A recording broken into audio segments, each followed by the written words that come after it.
नई संसद भवन के उद्घाटन से जुड़ी हुई याचिका पर एक बड़ी खबर है। खबर यह है कि सुप्रीम कोर्ट में जनहित याचिका पर आज ही सुनवाई की जाएगी। इसका मतलब ये कि सुप्रीम कोर्ट इस याचिका पर सुनवाई के लिए तैयार हो गया है और इसकी सुनवाई जस्टिस जे.के. महेश्वरी और जस्टिस पी.एस. नरसिम्हा की बेंच करने वाली है।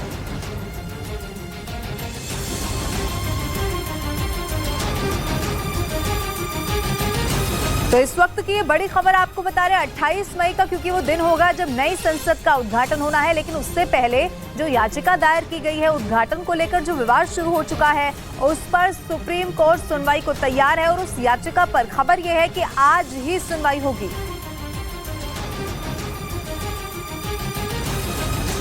छोड़ने की तारीख बता दी। वैगनर चीफ ने वीडियो में जानकारी दी कि वैगनर ग्रुप के सैनिक बखमूत से हटने वाले हैं और वो 1 जून को वहां से हट जाएंगे। साथ ही वो अपने सारे हथियार रूस की सेना को सौंप देंगे। वैगनर ग्रुप के इस ऐलान के बाद रूस की सेना से उनकी तल्खियां खुलकर सामने आ गई, क्योंकि जो बखमूत पुतिन की नाक का सवाल बन चुका था, उस पर जीत का दावा करने के बावजूद वैगनर ग्रुप ने युद्ध का मैदान छोड़ने का ऐलान कर दिया। इससे पहले भी वैगनर चीफ रूस के रक्षा मंत्रालय पर कम हथियार देने का आरोप लगा चुके हैं। उन्होंने ये तक दावा किया था कि बखमूत में उनके 20,000 सैनिकों की जान जा चुकी है। इधर मणिपुर में एक बार फिर हिंसा की आग भड़क गई।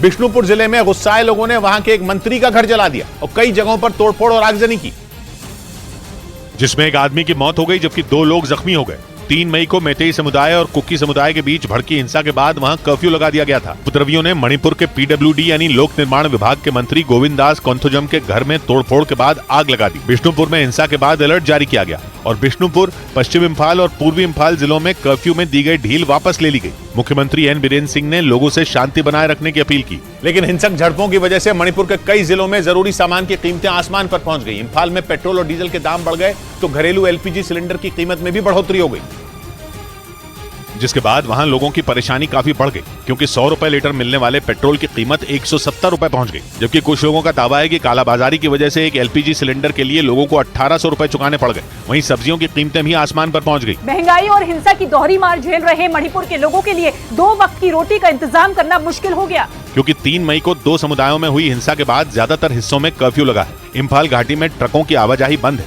जिससे जरूरी सामान की सप्लाई ठप पड़ गई।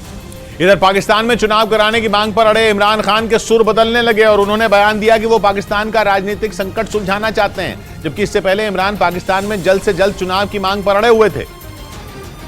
लेकिन 24 घंटों के अंदर इमरान खान के तेवर नरम पड़ने लगे। माना जा रहा है कि ऐसा उनकी पार्टी में मची भागम भाग की वजह से हुआ, क्योंकि उनके कई अपनों ने ही उनसे किनारा कर लिया। इसी बीच पाकिस्तान के पूर्व प्रधानमंत्री ने अपने समर्थकों के लिए एक वीडियो संदेश जारी किया, जिसमें उन्होंने कहा कि अगर उनके राजनीति छोड़ने से देश का भला होगा तो वो राजनीति छोड़ देंगे।